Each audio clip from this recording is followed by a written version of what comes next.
come in the next day, you're ready to see your patients, and like the patient's not on the list. So you ask like, wait, where's the patient? What happened? Like they were on our team, like what's going on? And then someone tells you, oh, they died.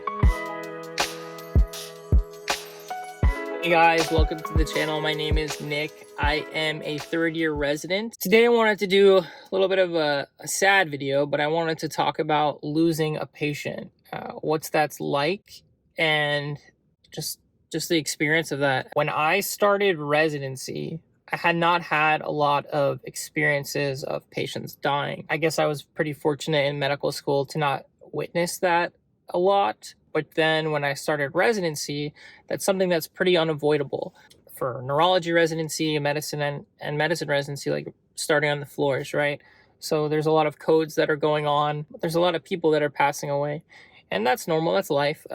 But when you start and you haven't seen it, it can kind of take a weird toll on you. So you have to, I wanted to talk about this video about maybe this is something you're going through or you're seeing this stuff for the first time, and just to know that there's other people that are experiencing the same thing. I'll never forget during my first year of residency, I was on medicine floors, and I had a month rotation where I had a lot of deaths on my service. And some of them were like expected. They had been more like hospice care at this point, but there was like certain ones in particular that were pretty shocking to me. And when I say shocking, those are the ones where, I don't know if anyone else has experienced this, that you come in the next day, you're ready to see your patients, and like the patient's not on the list. So you ask like, wait, where's the patient? What happened? Like they were on our team, like what's going on? And then someone tells you, oh, they died. And then you're like, how did it happen? Like, did I do anything wrong? Was like their family around?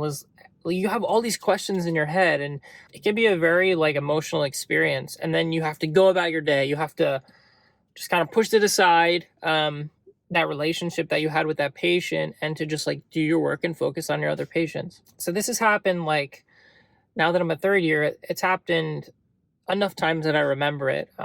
Recently on the neurology service, I also had an experience like this. These moments definitely can be impactful.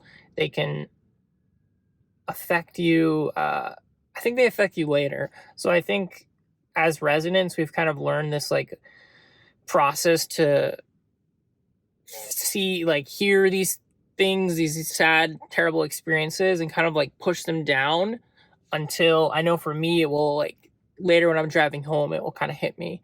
And I think we just do that to get through, to get by, because we're expected to, after these things happen, we have to go about our day. We have other patients that we have to help, and there are other patients that really need us. So I think we use it as kind of a coping mechanism to push it down and to think about it later.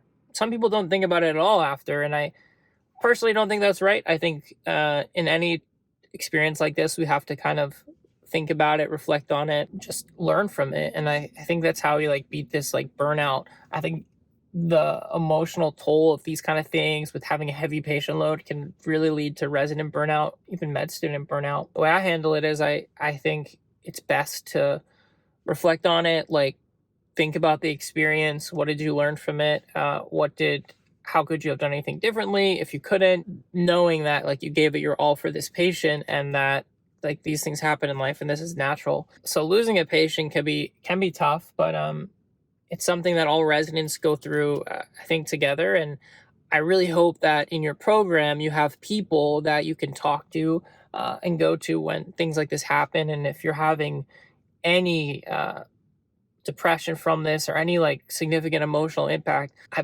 I encourage you to please go to most programs have like psychologists, psychiatrists, people to talk to help you through these things, because it's perfectly normal to feel sad and impacted by this, because I mean, hey, we're human.